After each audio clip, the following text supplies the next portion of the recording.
ఏమండి, పరమశివుల వారు శ్మశానవాసి అన్నారు.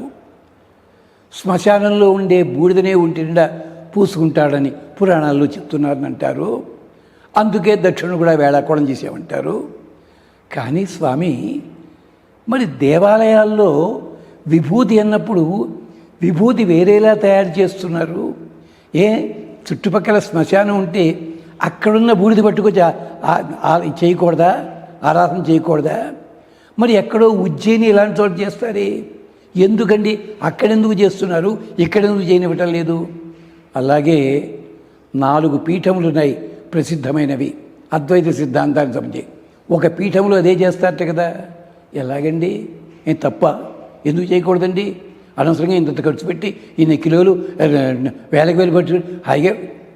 అయ్యా, ఇది మీరు తెలిసి అడిగారో తెలియక అడిగారో, లేదా నా కట్టుబొట్టు చూసి వీడేం చెప్తాడో అని అడిగారో మాకు తెలియదు. కానీ ఉన్న విషయం చెప్తాను.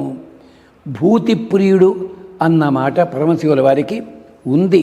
భస్మాంగరాగా ఉంది. అక్కడ భస్మ శబ్దానికి వేదం ఏం నిర్వచనం చెప్పిందంటే గమనించారా?